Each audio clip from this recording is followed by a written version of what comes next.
نحمده ونصلي على رسوله الكريم أما بعد فقد قال الله تبارك وتعالى كما ورد في سورة الحجرات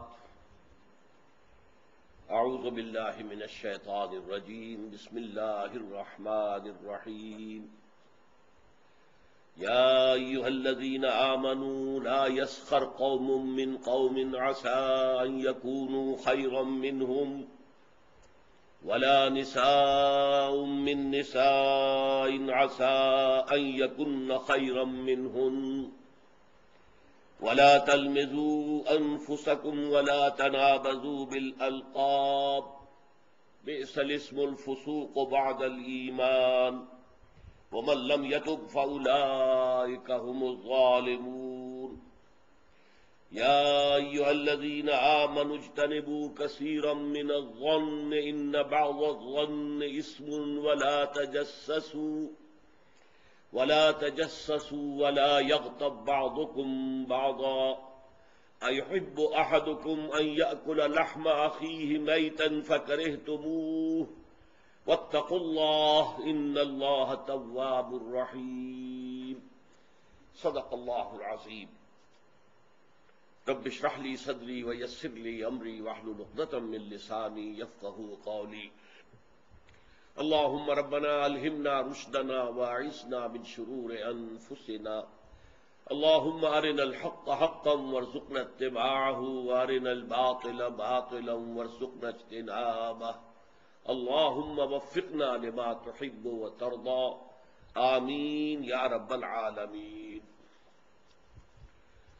سورہ حجرات کی یہ دو آیات جو ابھی میں نے تلاوت کی ہیں، آیت نمبر 11 اور 12، الفاظ کے اعتبار سے بہت آسان ہیں۔ جو الفاظ اس میں استعمال ہوئے ہیں وہ اکثر و بیشتر ہماری اردو بول چال میں بھی استعمال ہوتے ہیں، اس اعتبار سے اس میں کوئی چیز زیادہ وضاحت طلب نہیں ہے، لیکن اس کا جو اصل راز ہے اس کی ان آیات کی عظمت کا، وہ در حقیقت اس پورے سورہ مبارکہ کے مرکزی مضمون کے ساتھ ان آیات کا ربط ہے۔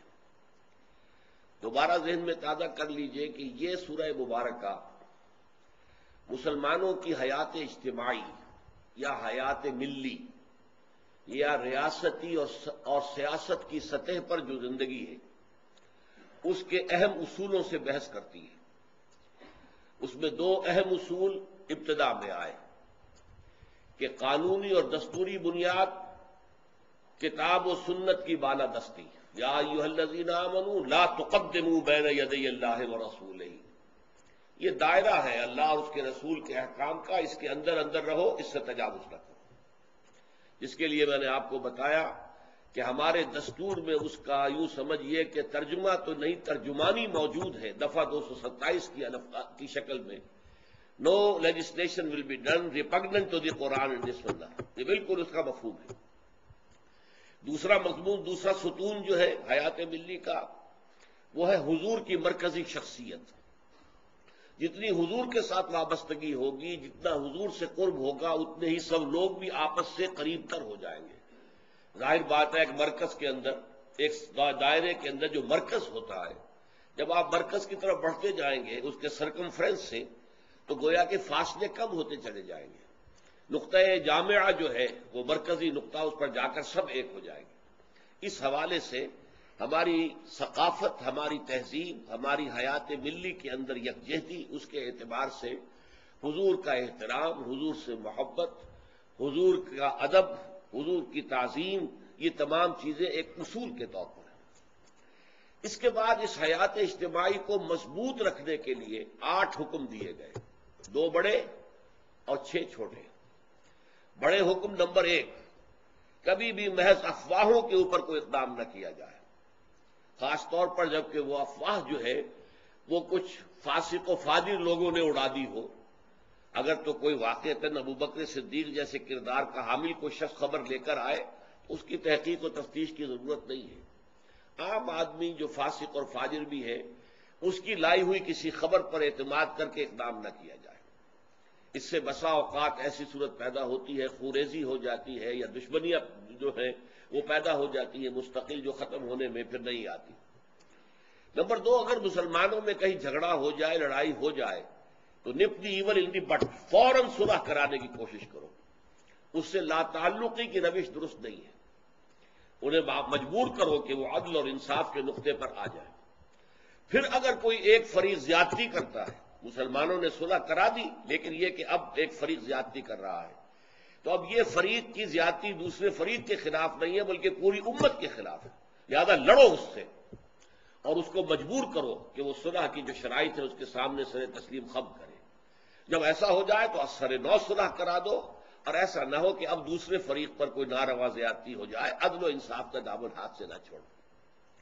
پھر یہ دو آیتیں آئی ہیں، اور ان دو آیتوں میں ایک بڑا حسن ربط ہے کہ کچھ سماجی برائیاں ہیں، وہ بظاہر ہم انہیں کوئی بہت بڑی چیز نہیں سمجھتے، لیکن ان کی بنا پر بسا اوقات دو مسلمانوں کے دلوں میں ایک دوسرے سے رنجش بیٹھ جاتی ہے، کدورت بیٹھ جاتی ہے، بغض پیدا ہو جاتا ہے. تو یہ دو مسلمانوں کے درمیان یا دو گروہوں کے درمیان اس طرح کی کیفیت کا پیدا ہو جانا بھی در حقیقت اس پوری امت کے لیے، اس کے استحکام کے لیے نقصان دہ ہے. ایک فصیل ہے، اس کی اینٹیں ہیں، اینٹیں باہم جڑی ہوئی ہیں. اینٹیں پختہ ہونی چاہیے نمبر ایک، اور پھر یہ کہ وہ باہم جڑی ہوئی ہوں. سیمنٹ سبسٹنس مضبوط ہونا چاہیے، مارٹر مضبوط ہونا چاہیے. اگر دو اینٹوں کے درمیان رشتہ مضبوط نہیں ہے تو وہیں سے کہیں غنیم جو ہے اسی سے راستہ بنا لے گا، یا سیلاب جو ہے وہیں سے اندر آ جائے گا. اس حوالے سے 6 احکام، یہ 6 نواہی ہیں جن میں روکا گیا ہے 6 چیزوں سے. پھر دیکھیے ان میں ترتیب کیا ہے. 3 کا ذکر ہے پہلی آیت میں، 3 کا ذکر ہے دوسری آیت میں. پھر اس میں حسن ترتیب یہ ہے کہ پہلی آیت میں جو 3 چیزیں ہیں وہ رو در رو کی جاتی ہیں، اور دوسری آیت میں جو 3 چیزیں ہیں وہ پیٹھ پیچھے کی جاتی ہیں. مزید یہ کہ پہلی آیت میں جو 3 چیزیں ہیں وہ ہر حالت میں خراب ہے، ہر حالت میں بری ہے، جبکہ دوسری آیت میں جو 3 چیزیں آ رہی ہیں ان میں بعض پہلو ایسے ہوتے ہیں کہ جہاں معاشرتی ضرورت جو ہے ان کا تقاضا کرتی ہے، ہر حال میں برائی نہیں. تو یہ نہایت عمدہ جو ہے ایک تفریق ہے، تقسیم ہے ان 2 آیات کے مضامین کے درمیان. پہلی آیت ہم پڑھ چکے ہیں گزشتہ نشست میں. 3 چیزوں سے روکا گیا. اے مسلمانوں، تم ایک دوسرے کا مذاق نہ اڑاؤ. نہ ہی مسلمان عورتیں ایک گروہ دوسرے گروہ کا مذاق اڑائیں. ہو سکتا ہے کہ جس کا مذاق اڑایا جا رہا ہے عند اللہ وہ زیادہ بہتر ہو ان لوگوں کی نسبت کے جو مذاق اڑا رہے ہیں. تم مذاق اڑاتے ہو کسی ظاہری شے پر، اللہ تعالیٰ تمہاری باطنی شخصیت پر نظر رکھتا ہے. شکلیں، صورتیں، رنگ یہ تو اللہ نے بنا دیے ہیں، اس میں تو کسی انسان کا کوئی قصور نہیں ہے کہ اس کی بنیاد پر اس کا مذاق اڑایا جائے. لیکن جو باطنی شخصیت ہے وہ تو انسان خود تعمیر کرتا ہے اپنی. اس میں اگر کوئی خرابی ہے تو اللہ کے ہاں وہ خراب ہے. ان اللہ لا ينظر الى صورکم ولا الى اموالکم، اللہ نہ تمہاری صورتوں کو دیکھتا ہے نہ تمہارے مالوں کو دیکھتا ہے، اموال اور دولت کو، ولکن ينظر الى قلوبکم، تمہارے دلوں کو، واعمالکم، اور تمہارے اعمال کو دیکھتا ہے. تو ہو سکتا ہے کہ جس کا مذاق اڑایا جا رہا ہے وہ اللہ کے ہاں زیادہ بلند درجہ رکھتا ہو، محبوب ہو اللہ کا، اس کی نسبت کے جو مذاق اڑا رہا ہے. اور چونکہ یہ بیماری عورتوں میں زیادہ ہوتی ہے لہذا دوہرا کر عورتوں کے لیے بھی کہا. پھر نمبر 2 یہ کہ تانے نہ دیا کرو، رو در رو تانا. کسی شخص کو اس کی کسی سابقہ کسی غلطی کا وہ ختم ہو چکا معاملہ، اس کا کفارہ وہ ادا کر چکا، یا گناہ تھا تو توبہ کر چکا، اب آپ اس کے حوالے سے اس کے منہ پر دے مار رہے ہیں، کوئی تانا کر رہے ہیں. تان کے معنی کیا ہے؟ نیزہ مارنا. تو یہ تان ہے در حقیقت انسان کی باطنی شخصیت پر، معنوی شخصیت پر. تو تم یہ کام نہ کرو. اور نمبر 3 یہ جو برے ناموں سے پکارنا ہے، کسی کے لیے نام چڑھانے والے نام رکھ دیے گئے ہیں اور ان چڑھانے والے ناموں سے تم پکار رہے ہو، تو یہ بھی در حقیقت بہت بری شے ہے. اور اس میں فرمایا بڑا اپیل کا رنگ ہے، بئس الاسم الفسوق بعد الایمان، ایمان کے بعد تو برائی کا نام بھی برا ہے. تو یعنی یہ در حقیقت اپیل کا نہایت ہی بلیغ اور فصیح انداز ہے. اگرچہ یہاں پر وہ مرکب توصیفی کی شکل میں ہے، ایمان کے بعد تو برا نام بھی برا ہے، برا نام تو یقیناً برا ہے ہی ہے، لیکن یہاں پہ اس کا ترجمہ کرنے میں ہم اسے مرکب اضافی کے طور پر کریں گے، اور ایسا ہو جاتا ہے قرآن مجید میں اکثر کہ برائی کا نام بھی برا ہے. ایک تو ہے برائی کا بالفعل کوئی جو ہے وہ انسان ارتکاب کرتا ہے، لیکن برائی کا نام بھی، حالانکہ ظاہر بات ہے مذاق اڑانے میں کوئی عملی برائی تو نہیں ہوئی ہے. یا کسی کو تانا دینے میں کوئی عملی گناہ تو نہیں ہوا ہے، لیکن یہ کہ یہ برائی کا نام بھی برا ہے، اور اس کے بعد دھمکی وَمَن لَّمْ يَتُبْ فَأُولَٰئِكَ هُمُ الظَّالِمُونَ، اور جو باز نہیں آئیں گے تو جان لیں کہ اللہ کے نزدیک پھر وہ ظالم شمار ہوں گے۔ اب دوسری آیت میں دیکھیے وہ چیزیں جو کہ پیٹھ پیچھے کی جاتی ہیں، تین چیزیں۔ یا ایھا الذین آمنوا اجتنبوا کثیرا من الظن، اے ایمان والو زیادہ ظن سے بچو، اور مراد یہاں پر کیا ہے؟ زیادہ سوء ظن سے بچو۔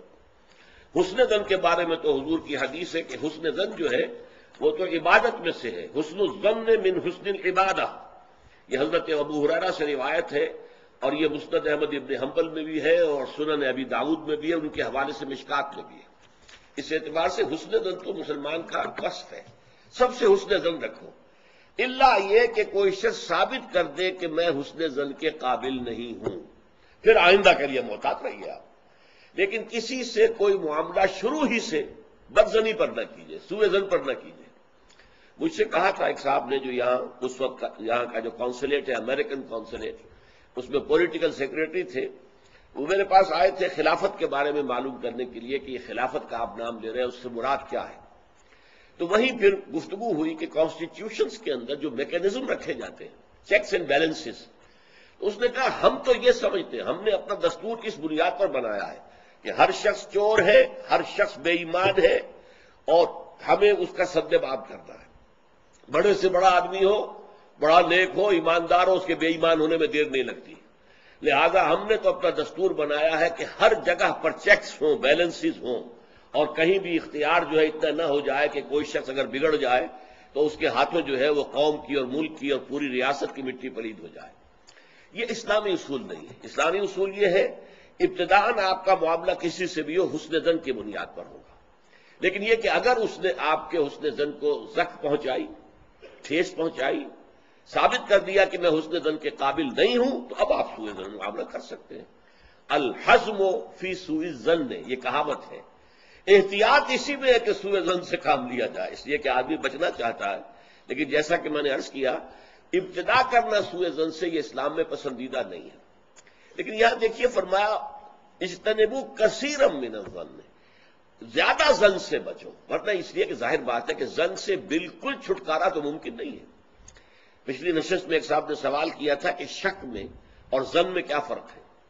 شک یہی ہے کہ ایک انسان کے بارے میں انسان سوچے کہ کہیں یہ کام نہ کر بیٹھے، میں اعتماد تو کر رہا ہوں، کہیں یہ میرے اس اعتماد کو ٹھیس نہ پہنچائے۔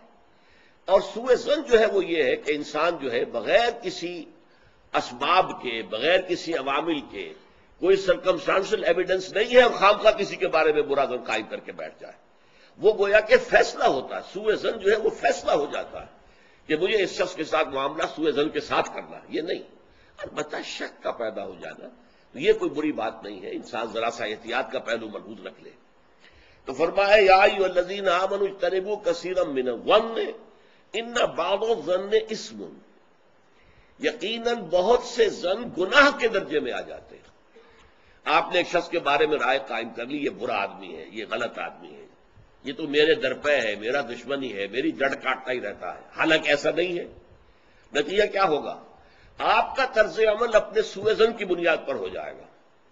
ہر وقت جو ہے آپ کے طرز عمل سے ظاہر ہوگا وہ سارا آپ کے اندر جو بھرا ہوا مواد ہے، اور اس سے ہو سکتا ہے دوسرے شخص کی خامخواہ دل شکنی ہو، اس کے احساسات مجروح ہوں، اور تمہارے حصے میں اللہ کی طرف سے، اللہ کی جانب سے اعمال نامے میں گناہ کا اندراج ہو جائے۔ ایک شخص کے خلاف خامخواہ اس نے سوء ظن کیا جبکہ اس کے لیے کوئی آثار نہیں تھے، اس کے لیے کوئی بنیاد نہیں تھی۔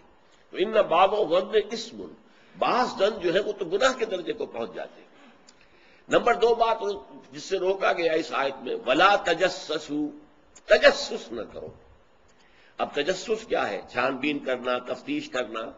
ظاہر بات ہے کہ بعض معاملات میں تو یہ ہماری ضرورت ہے، تجسس سے تو ظاہر بات ہے کہ کوئی چارہ کار ہی نہیں ہے۔ آخر مجرموں کی تفتیش ہوتی ہے تو تجسس اس میں ہوتا ہے، ایک دوسرے کے ملک کی جاسوسی ہوتی ہے، وہ بھی در حقیقت اپنی حفاظت کے لیے ہوتی ہے کہ وہاں کیا کچھ تیاریاں ہو رہی ہیں تاکہ ہم کو بندوبست کر سکے اس کے توڑ کا۔ تو تجسس ہر حال میں برا نہیں ہے۔ اسی طرح ایک بہت بڑا اخلاقی مسئلہ پیدا ہو گیا تھا جب جمع حدیث کا معاملہ شروع ہوا ہے، آپ کو معلوم ہے کہ حضور نے اپنی حیات طیبہ کے دوران تو احادیث کو لکھنے سے روک دیا تھا۔ آپ کا حکم تھا لا تکتبوا عنی الا القرآن، مجھ سے کوئی شے نہ لکھو سوائے قرآن کے، اس لیے کہ اندیشہ تھا کہ گڑبڑ نہ ہو جائے کہیں۔ جیسے کہ آپ کو معلوم ہے کہ انجیل میں حضرت مسیح کا کلام، حضرت مسیح کی سیرت اور انجیل جو حضرت مسیح پر نازل سب گڑبڑ ہے آپس میں۔ یہ بتانا مشکل ہے کہ کون سی اس میں وحی ہے، کون سا حضرت مسیح کا اپنا ذاتی کلام ہے، اور کون سی در حقیقت جو ہے اللہ تعالیٰ کی طرف سے وحی آئی ہے، اور کون سے صرف واقعات ہیں حضرت مسیح کی سیرت کے۔ مشکل ہے۔ یہی کام ہو سکتا تھا اگر ان چیزوں کو گڑبڑ کر دیا جاتا۔ اللہ کے فضل و کرم سے اسلام میں کیا ہوا ہے، قرآن علیحدہ معین، بالکل معین، پھر احادیث حضور کے اقوال و افعال کو جمع کر دیا، وہ علیحدہ معین، پھر فقہ مرتب ہوئی اور اس کو بھی ترتیب دے دی گئی، سیرت علیحدہ مرتب ہوئی۔ سیرت میں عام طور پر ان احادیث کو بھی قبول کر لیا گیا، روایات کو جو زیادہ مضبوط نہیں ہے، زیادہ مستند نہیں ہے۔ حدیث کی کتابوں میں ان روایات کو قبول نہیں کیا گیا، کیونکہ حدیث سے احکام نکلنے ہیں، شریعت کا منبع بنے گی حدیث، لہذا یہاں جو ہے بڑی چھان بین کی ضرورت تھی۔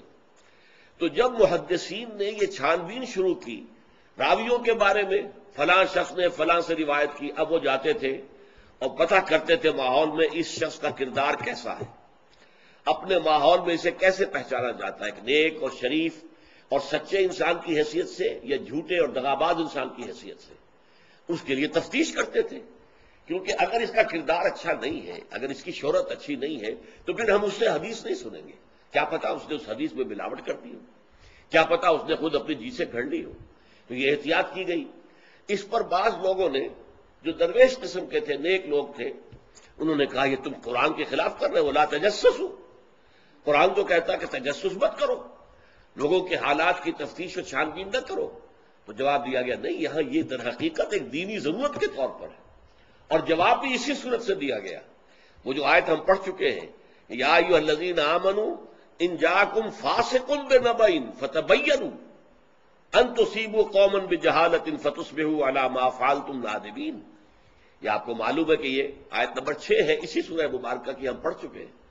اہل ایمان، تمہارے پاس اگر کوئی فاسق آدمی، غیر متقی آدمی کوئی خبر لے کر آئے تو تحقیق کرو، چھان بین کرو۔ ایسا نہ ہو کہ تم اس کی خبر لائی ہوئی خبر پر اعتماد کر کے کوئی اقدام کر بیٹھو، کسی گروہ کے خلاف، کسی قبیلے کے خلاف جو ہے حملہ کر دو، اور پھر بعد میں تمہیں پچھتانا پڑے کہ خبر تو غلط تھی۔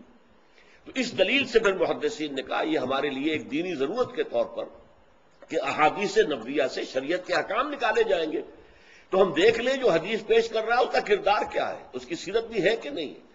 اسی لیے ایک بہت بڑا علم انسانی تاریخ میں، یہ علم سوائے محمد صلی اللہ علیہ وسلم کی ذات مبارکہ کے اور کسی شخص کے بارے میں نہیں ہوا، جسے کہتے ہیں الرجال۔ یہ علم الرجال جو ہے، کہ تمام جو صحابہ تابعین ان کی شخصیتوں کا پورا تجزیہ یہ کر دیا گیا۔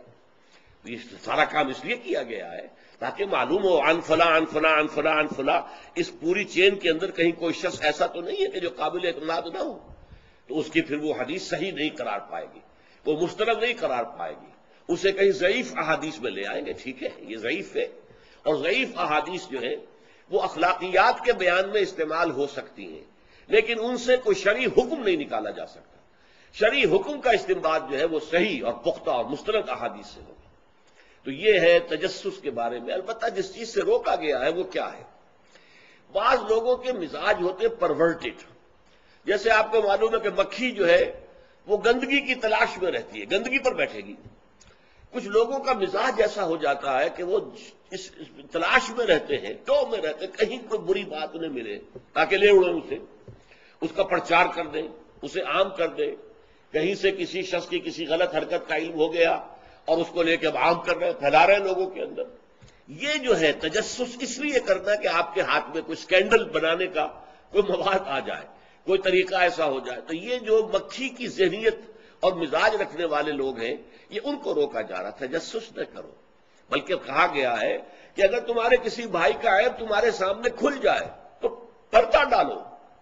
تم اگر دنیا میں اپنے کسی بھائی کے عیب کی پردہ پوشی کرو گے تو قیامت کے دن اللہ تعالیٰ تمہارے عیوب کی پردہ پوشی کرے گا۔ اور اگر تم دنیا میں اپنے بھائیوں کی پردہ دری کرو گے تو اللہ تعالیٰ تمہیں رسوا کرے گا تمام لوگوں کے سامنے قیامت کے دن۔ تو یہ تجسس جو ہے یہ برا ہے۔ بعض لوگوں کا مزاج ہوتا ہے، یہ دو بھائی جو ہیں ان میں کبھی جھگڑا نہیں ہوا، کیا بات ہے، اب وہ اندر جا کے ٹو لے رہے ہیں، کہیں سے کوئی مسئلہ نکال لیا، اس سے بھڑکایا تاکہ لڑیں آپس میں، اور پھر یہ کہ وہ بھس میں آگ لگا کے جمالو دور کھڑی تماشا دیکھ رہے ہیں کہ یہ لڑ رہے ہیں آپس میں۔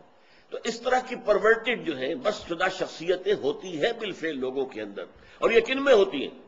جن کے سامنے زندگی کا کوئی اعلیٰ نصب العین ہے ہی نہیں، کوئی اونچا آدرش ہے ہی نہیں، کوئی ہائی آئیڈیل ہے ہی نہیں۔ جن کے سامنے کوئی اونچا نصب العین ہے، کوئی ہائی آئیڈیل ہے، وہ آدرش ہے بہت اونچا، وہ تو اس کام میں لگے رہتے ہیں، وہ ان چھوٹی چیزوں کی ان کو اس کی طرف متوجہ ہونے کا ان کے پاس وقت نہیں ہوتا۔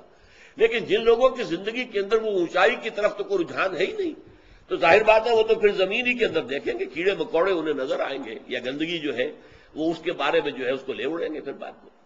اور تیسری چیز ہے وَلَا يَغْتَبْ بَعْضُكُمْ بَعْضًا، نہ ہی تم میں سے کوئی کسی دوسرے کی غیبت کرے۔ اب غیبت کیا ہے؟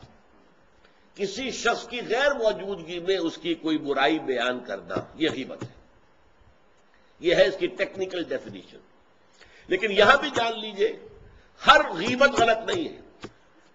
بس اوقات ایسا ہوتا ہے کہ آپ کا کوئی بھائی ہے، وہ کہیں رشتہ کرنا چاہ رہا ہے، اور وہاں کے بارے میں آپ کے پاس کوئی معلومات ہے ایسی جو اس بیچارے کے علم میں نہیں ہے، اور آپ اسے بتاتے ہیں کہ بھائی وہاں یہ معاملہ ہے، ذرا سوچ لو۔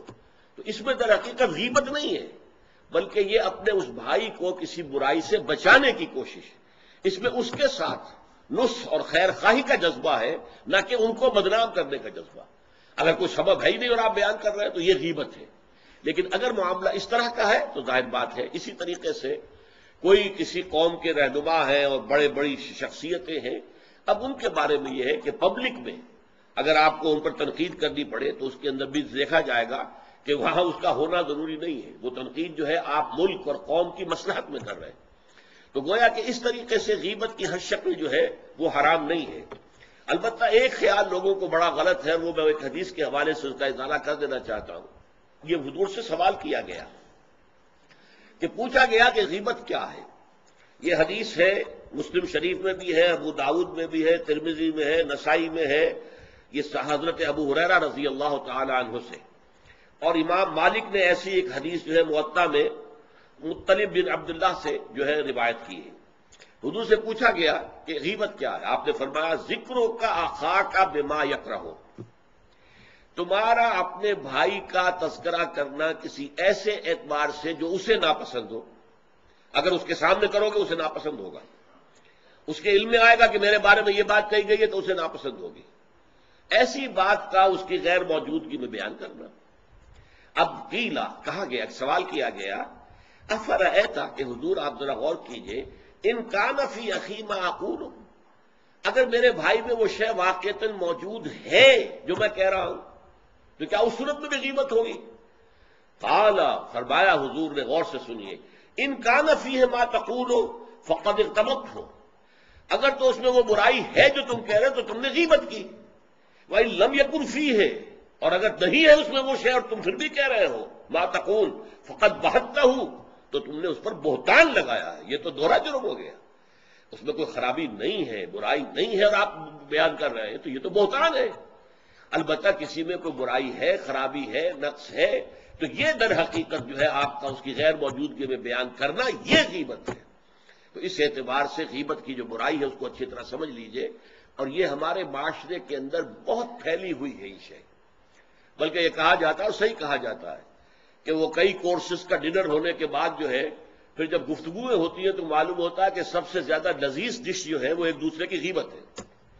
اور ہوتا کیا ہے، شادی کا کہیں پر مجمع لگا ہوا ہے اور جو ہے وہ ابھی بارات نہیں آئی ہے یا کوئی اور مسئلہ ہے، بیٹھے ہوئے ہیں، تو جب 3 آدمی بیٹھے ہوں گے تو کسی اور کی غیبت کریں گے، اور جب ان میں سے ایک اٹھ کے چلا جائے گا تو اب یہ دونوں اس کی غیبت کریں گے۔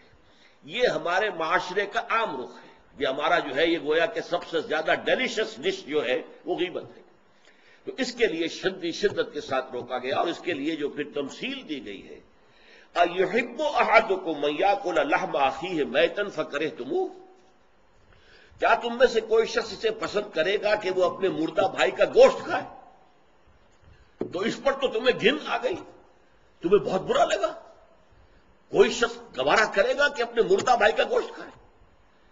لیکن سوچئے کہ ایسی تمثیل کیوں دی گئی؟ کہ اللہ کا کلام ہے، بغیر کسی ربط کے تمثیل اور تشبیہ جو ہوتی ہے کسی ربط کی بنیاد پر ہوتی ہے نا، ورنہ تشبیہ اور تمثیل کا فائدہ کیا ہوا؟ ربط کیا ہے؟ جیسے ایک مردہ اپنے دفاع پر کے قابل نہیں ہے، آپ ادھر سے بوٹی کاٹ لیجئے، ادھر سے بوٹی کاٹ لیجئے، پڑا مردہ ہے، آپ پوری اختیار کے ساتھ جہاں سے چاہیں اس کی بوٹی اڑا لیں۔ اگر وہ زندہ ہو تو وہ ہاتھ لگانے دے گا آپ کو جسم کے اپنے کسی حصے پر۔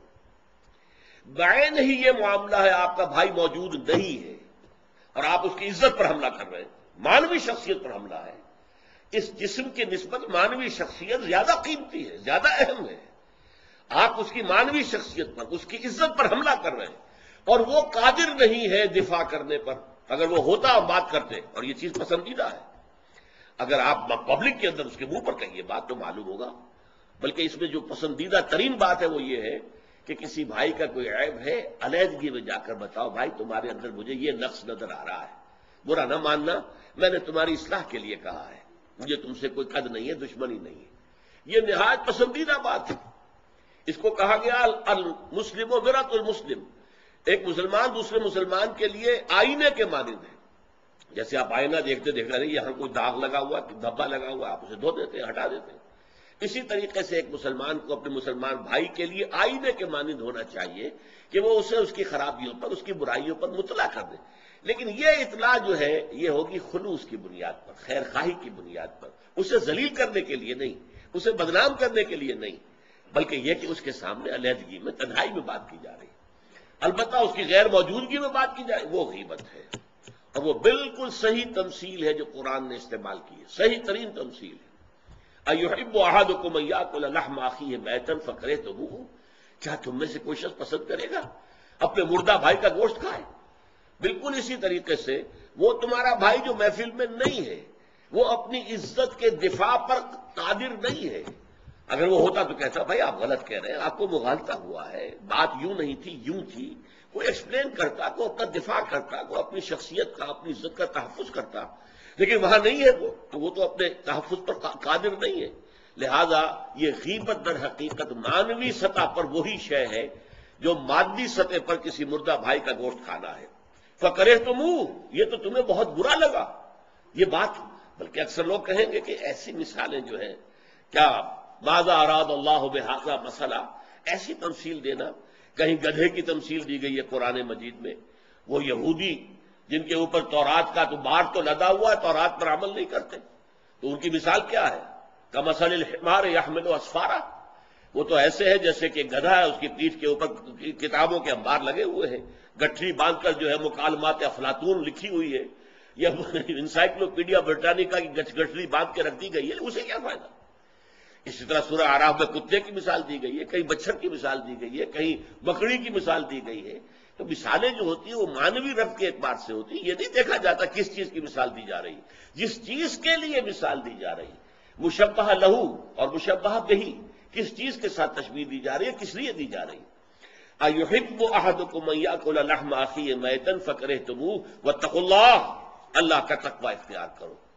اس لیے کہ سارے احکام کی روح جو ہے وہ تقوی ہے۔ احکام دھرے رہ جائیں گے، رکھے رہ جائیں گے، کتابوں میں لکھے رہ جائیں گے، اگر اپنے اندر تقوی نہیں ہے، برائی سے بچنے کا ارادہ نہیں ہے، اللہ کے عذاب سے بچنے کا مستقل پختہ مصمم ارادہ نہیں ہے، تو کوئی فائدہ نہیں ان چیزوں کا۔ بھینس کے آگے بین بجانا ہو جائے گا۔ واتقوا اللہ ان اللہ تواب الرحیم، اللہ کا تقوی اختیار کرو اور دیکھو اللہ بہت توبہ کا قبول کرنے والا ہے اور بہت رحم فرمانے والا ہے۔ تو دیکھو اگر تمہارے سے یہ خطائیں ہو رہی ہیں، تمہاری شخصیت کے اندر اگر یہ خرابیاں ہیں، تم ان برائیوں کے عادی ہو، تو ان سے اپنے آپ کو پاک کرو، صاف کرو، توبہ کرو، اور اس میں امید دلا دی کہ اللہ تعالیٰ بہت توبہ کو قبول فرمانے والا اور رحم فرمانے والا ہے۔